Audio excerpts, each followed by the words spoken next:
क्या करा था ऐसा इस द्रौपदी ने जो उसके चीर को खींचा गया? केवल एक गलती कर गई थी द्रौपदी। पूर्व समय में एक संत स्नान करने के लिए गंगा जी में गए, और गंगा जी में जब संत गए तो उनके कपड़े इसने चुरा लिए, खींच लिए और उसको छुपा दिए। संत कपड़े को ढूंढते रहे, बिलखते रहे। तन का वस्त्र संत का ले गई और संत का वस्त्र ले गई, और वो संत ढूंढते रहे, ढूंढते रहे, ढूंढते रहे। एक बात अपनी जिंदगी में उतार कर रखना, ले जाने वाले, फिर निवेदन करूंगा, चोर गले की चेन उठा कर ले जाता है, चुरा कर ले जाता है। मोबाइल 50-50 हजार का, 1-1 लाख का, 70 हजार का, 20 हजार का, 10 हजार का चुरा कर ले जाता है। गले का मंगलसूत्र 25-50 हजार, 1 लाख का चुरा कर ले जाता है। बैग 25-50 हजार का चुरा कर ले जाता है। जितने चोर आज तक चोरी करते रहे, उन्होंने कोई प्रमोशन नहीं करा, वो चोटे की चोटी रहे। उन चोरों ने कोई प्रमोशन नहीं करा। वो पहले भी चोर थे और जम के बोलो आज भी चोर हैं। जिनके गले की चेन चली गई, मंगलसूत्र चले गया, बैग चले गया, भगवान की कृपा से उसने फिर मेहनत करी और मेहनत कर कर वो चेन, मंगलसूत्र और बैग फिर ले आया। पर चोट्टा ही रिया, वो अभी तक प्रमोशन नहीं कर पाया। वो जैसा था वैसा की वैसा ही है। किसी का बैग ले भी गए, किसी का सामान मिल भी गया, किसी का मोबाइल मिल भी गया। जरा विचार करना, 5-10 हजार का मोबाइल ले भी जाओगे ना तो घर में रखा हुआ 10 हजार से ज्यादा वो लेकर चले जाता है। आप किसी का सामान लेकर चले गए, वो आपसे आपके घर का रखा हुआ धन लेकर चले जाएगा, वैभव लेकर चले जाएगा, सब कुछ चले जाता। एक गलती द्रौपदी से हो गई थी कि उसने, संत स्नान कर रहे थे और उनके कपड़े उठा लिए थे पूर्व जन्म में, और उसका भोग द्रौपदी को यह भोगना पड़ा कि उसको भरी सभा में लोग, उसके परिवार के, उसके देवर आदि उसका चीर खींच रहे। हमारे कर्म का दंड हमको भोगना पड़ता है। हम जैसा कर्म करेंगे उसके अनुसार हमको भोगना ही है। आप अच्छा कर रहे हैं, आपको अच्छा मिलेगा। कर्म का दंड हमें भोगना है, हम भोगेंगे। माता कुंती ने हाथ जोड़कर कहा द्रौपदी से, मैं क्षमा चाहती हूं। द्रौपदी कहती है, नहीं, ये आपकी गलती नहीं है, आपके परिवार की गलती नहीं है, ये मेरे पूर्व कर्म की गलती है। जो मैंने पूर्व में किया होगा आज मैं वो भोग रही हूं। अपने कर्म को हम भोग रहे हैं।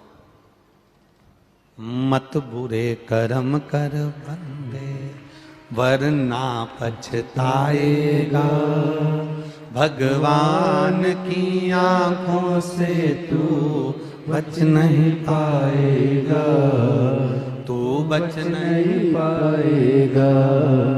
अरे ओ अज्ञानी, मत कर नादानी। अरे ओ अज्ञानी, मत कर नादानी। तेरे कर्म का फल भी तू ही पाएगा, जैसा किया तूने तेरे आगे आएगा। मत बुरे कर्म कर बंदे, वरना पछताएगा। भगवान की आंखों से तू बच नहीं पाएगा, तू बच नहीं पाएगा। आपने जैसा दिया है वैसा आपको मिलेगा। आप जैसा करेंगे वैसा आपको प्राप्त होगा। आप अगर भोलेनाथ बाबा, एक सहज बात है, कथा में बैठ के आप करते क्या हो? शंकर जी को याद करते हो। आप अगर शिव जी को याद कर रहे हो तो शंकर भगवान भी तो पार्वती के पास बैठकर आपको याद कर रहा होगा। आपने याद किया, उसने सुना, आपने हृदय से उसको पाने का प्रयास किया, वो मिला, प्राप्त हुआ। अविरल भक्ति को धारण करा।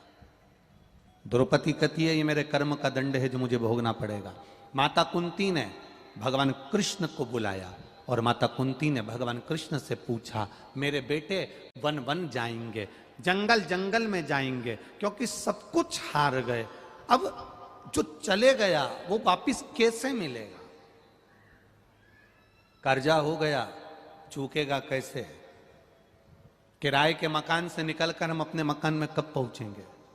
बड़ी बीमारी हो गई, कैंसर जैसा रोग हो गया, लीवर किडनी खराब हो गए, थायराइड हो गया, कहीं सोरेसिस हो गया, ये शरीर में इतने रोग आ गए, कहीं आंख की रोशनी चली गई, कहीं श्रवण शक्ति चली गई, कहीं कंठ के अंदर मालूम पड़े गांठें पड़ गई, कैंसर जैसा रोग हो गया। इससे हम छूटेंगे कैसे? हमारा दुख कटेगा कैसे?